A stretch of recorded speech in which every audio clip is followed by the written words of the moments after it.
Good morning friends, welcome to Study Advantage the complete Hindi GK. दोस्तों आज मैं आपके लिए लेकर आई हूँ करंट अफेयर्स के मोस्ट इम्पॉर्टेंट क्वेश्चन। दोस्तों रोज़ाना करंट अफेयर्स पढ़ने के लिए आप हमारे इस चैनल को लाइक कीजिए, सब्सक्राइब कीजिए और ज़्यादा से ज़्यादा शेयर कीजिए।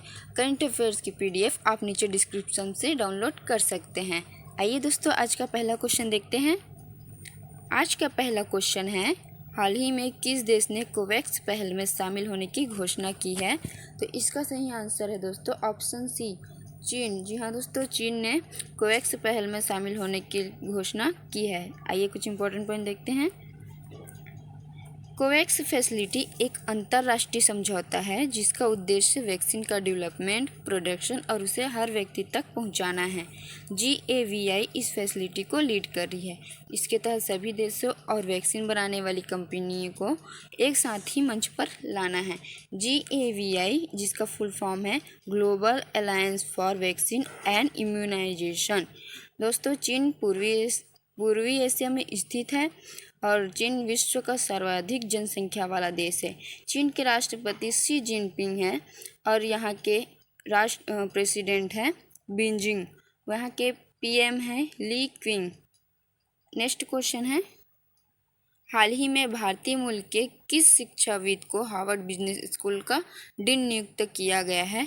तो इसका सही आंसर दोस्तों ऑप्शन ए, श्रीकांत दातार। यहाँ दोस्तों इनके बारे में कुछ इंपॉर्टेंट पॉइंट देखते हैं। भारतीय मूल के शिक्षाविद श्रीकांत दातार को हार्वर्ड बिजनेस का डीन नियुक्त किया गया है। इस स्कूल के वर्तमान डीन नितिन डोहरिया की जगह लेंगे। यानी कि दोस्तों वर्तमान में अभी नितिन डोहरिया जी हैं, इनकी जगह लेंगे। हार्वर्ड बिजनेस स्कूल 112 साल पुराना है और श्रीकांत लगातार इस संस्थान के दूसरे भारतीय मूल के डीन होंगे। नेक्स्ट क्वेश्चन है, हाल ही में वीडियो कॉन्फ्रेंस से कनाडा में इन्वेस्ट इंडिया कॉन्फ्रेंस को किसने संबोधित किया है? इसका सही आंसर है ऑप्शन सी, नरेंद्र मोदी। यहाँ दोस्तों नरेंद्र मोदी ने वीडियो कॉन्फ्रेंस से कनाडा में इन्वेस्ट इंडिया कॉन्फ्रेंस को संबोधित किया है। आइए इनके बारे में कुछ इंपॉर्टेंट देखते हैं। PM नरेंद्र मोदी जी ने कनाडा में इन्वेस्ट इंडिया कॉन्फ्रेंस को ऑनलाइन संबोधित किया है और यह कॉन्फ्रेंस कनाडा की बिजनेस कम्युनिटी को भारत में इन्वेस्ट करने का मौका देने के उद्देश्य से किया गया है, जिसमें मोदी जी ने कनाडा के व्यापारियों को भारत में इन्वेस्ट करने की अपील की है। नेक्स्ट क्वेश्चन है, हाल ही में किस ऑटोमोबाइल कंपनी ने देश भर में अपने ग्राहकों को 24/7 रोड साइड असिस्टेंस प्रदान करने की घोषणा की है? इसका सही आंसर है ऑप्शन ए, मोटोकॉर्प। जी हाँ दोस्तों, मोटोकॉर्प कंपनी ने देश भर में अपने ग्राहकों को 24/7 रोड साइड असिस्टेंस प्रदान की है। और इनके बारे में कुछ इंपॉर्टेंट पॉइंट देखते हैं। हीरो मोटोकॉर्प ऑटोमोबाइल कंपनी ने अपने ग्राहकों की सुविधा के लिए 24/7 रोड साइड असिस्टेंस प्रोग्राम शुरू किया है। इस प्रोग्राम के तहत ग्राहक से 350 रुपये एक वर्ष के लिए कंपनी लेगी, जिसमें 24/7 सेवा प्रदान की जाएगी। दोस्तों प्रोग्राम को सब्सक्राइब करने वाले ग्राहकों को देश भर में कहीं भी बाइक खराब होने पर कोई दिक्कत नहीं होगी। वे टोल फ्री नंबर डायल करने पर कंपनी सर्विस एजेंट लोकेशन पर आकर ठीक करेगी। नेक्स्ट क्वेश्चन है, हाल ही में वर्ल्ड आर्थराइटिस डे कब मनाया गया है? तो इसका सही आंसर है दोस्तों 12 अक्टूबर। यहाँ दोस्तों 12 अक्टूबर को वर्ल्ड आर्थराइटिस डे यानी विश्व गठिया दिवस मनाया गया है। आइए इनके बारे में कुछ इंपॉर्टेंट देखते हैं। 12 अक्टूबर को वर्ल्ड आर्थराइटिस डे मनाया गया है, जिसका उद्देश्य चिकित्सा समुदाय, रोगियों और आम जनता को इस बीमारी के बारे में जागरूक कराना है। दोस्तों यहाँ जितने भी ऑप्शंस हैं इन सब में कुछ न कुछ मनाया गया है अंतर्राष्ट्रीय में। तो आइए देखते हैं। 9 अक्टूबर को अंतर्राष्ट्रीय डाक दिवस मनाया गया है। 10 अक्टूबर को राष्ट्रीय डाक दिवस मनाया गया है और 11 अक्टूबर को अंतर्राष्ट्रीय बालिका दिवस मनाया गया है। दोस्तों आइए नेक्स्ट क्वेश्चन देखते हैं। हाल ही में प्रधानमंत्री मोदी ने किसके सम्मान में 100 रुपये का स्मारक सिक्का जारी किया है? इसका सही आंसर है ऑप्शन सी, विजया राजे सिंधिया। विजया राजे सिंधिया जी के सम्मान में 100 रुपये का स्मारक सिक्का जारी किया है। आइए इनके बारे में कुछ इम्पोर्टेंट देखते हैं। प्रधानमंत्री मोदी जी ने 12 अक्टूबर 2020 को वर्चुअल कार्यक्रम के जरिए विजया राजे सिंधिया के सम्मान में 100 रुपये का स्मारक सिक्का जारी किया है। विजया राजे सिंधिया को ग्वालियर की राजमाता के तौर पर जाना जाता है। यह सिक्का उनकी जन्म शताब्दी पर जारी किया है। विजया राजे सिंधिया भाजपा के संस्थापक सदस्यों में से एक थी और विजया राजे सिंधिया जी 7 बार लोकसभा सांसद और 2 बार राज्यसभा सांसद रह चुके हैं।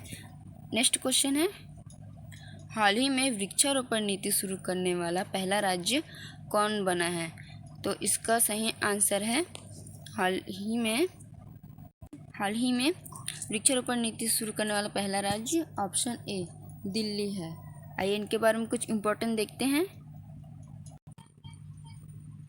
दिल्ली मंत्रिमंडल ने पेड़ों के संरक्षण के लिए वृक्षारोपण नीति को मंजूरी दे दी है। साथ ही मुख्यमंत्री अरविंद केजरीवाल के द्वारा घोषणा किया गया है कि दिल्ली मंत्रिमंडल ने कनॉट प्लेस में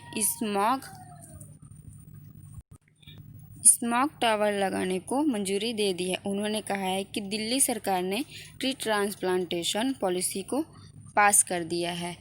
दिल्ली में वृक्षारोपण नीति अपनाई गई है और अरविंद केजरीवाल जी यहाँ के सीएम हैं। दिल्ली यमुना नदी के किनारे स्थित है और भारत का पहला सिग्नेचर ब्रिज दिल्ली में बना था। दोस्तों, ट्री ट्रांसप्लांटेशन का अर्थ है दिल्ली में विकास कार्यों में बाधा 80% पेड़ को काटने के बजाय ट्री ट्रांसप्लांटेशन करने का निर्णय लिया गया है। तो नेक्स्ट क्वेश्चन है, अर्थशास्त्र के क्षेत्र में नोबेल पुरस्कार 2020 से किसे सम्मानित किया गया है? इसका सही आंसर है ऑप्शन डी, ए और बी दोनों। Paul R Milgrom, Robert B Wilson, इन दोनों को अर्थशास्त्र के क्षेत्र में नोबेल पुरस्कार से सम्मानित किया गया है। नेक्स्ट इनके बारे में कुछ इम्पोर्टेंट देखते हैं। पॉल आर मिलग्रोम और रॉबर्ट बी विल्सन को यह पुरस्कार ऑक्शन थ्योरी नीलामी सिद्धांत में सुधार और नीलामी के नए तरीकों का आविष्कार करने के लिए दिया गया है। दोस्तों, यह नोबेल पुरस्कार फाउंडेशन द्वारा स्वीडन के वैज्ञानिक एल्फ्रेड बर्नार्ड नोबेल की याद में दिया जाता है और यह 6 क्षेत्रों में दिया जाता है: शांति, साहित्य, भौतिकी, रसायन, चिकित्सा विभाग और अर्थशास्त्र। नेक्स्ट है, देश के किस राज्य में धान की सर्वाधिक किस्में पाई गई है? तो इसका सही आंसर है ऑप्शन ए, छत्तीसगढ़ राज्य में धान की सर्वाधिक किस्में पाई गई हैं। इनके बारे में कुछ इम्पोर्टेंट देखते हैं। छत्तीसगढ़ राज्य में धान की सर्वाधिक किस्में पाई गई है। छत्तीसगढ़ में धान की कुल 23,000 से भी ज़्यादा किस्में पाई गई है, जिसकी कोई न कोई खूबी है, लेकिन इसकी पहचान कोई हाईटेक तरीका नहीं है। इसी दिक्कत को दूर करने के लिए पहली बार इंदिरा गांधी कृषि विश्वविद्यालय धान की 23,000 किस्मों की DNA प्रिंटिंग, फिंगर प्रिंटिंग कर रहा है।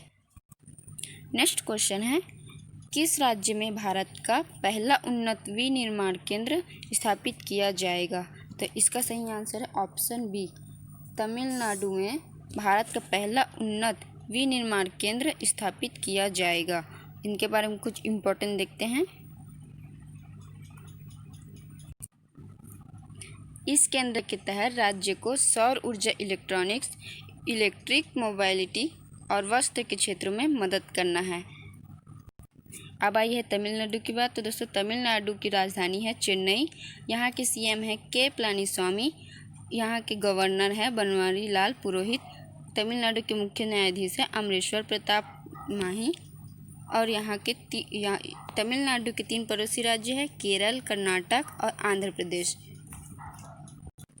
AMHUF का फुल फॉर्म है advance manufacturing hub. Next question है दोस्तों, ये एक important Chhattisgarh special note. Gaganyaan परियोजना भारतीय अंतरिक्ष अनुसंधान संगठन इसरो की एक महत्वाकांक्षी परियोजना है जो कि भिलाई इस्पात संयंत्र BSP के द्वारा उच्च गुणवत्ता युक्त प्लेट का उत्पादन करके देश को आत्मनिर्भर बनाने की इस मुहिम में संयंत्र सफलता हासिल की है, जिसके माध्यम से प्रथम मानव युक्त उपग्रह को अंतरिक्ष में भेजा जाएगा। इन प्लेटों की विशेषता है कि ये अति ताप को सहने की क्षमता रखते हैं। यह देश के लिए गौरव की बात है। इसमें चंद्रयान प्रक्षेपण के लिए उपयोग किए जाने वाले SLV शामिल है। और दोस्तों, आज का हमारा वीडियो आपको पसंद आया होगा तो प्लीज़ हमारे चैनल को लाइक कीजिए, सब्सक्राइब कीजिए और ज़्यादा से ज़्यादा शेयर कीजिए।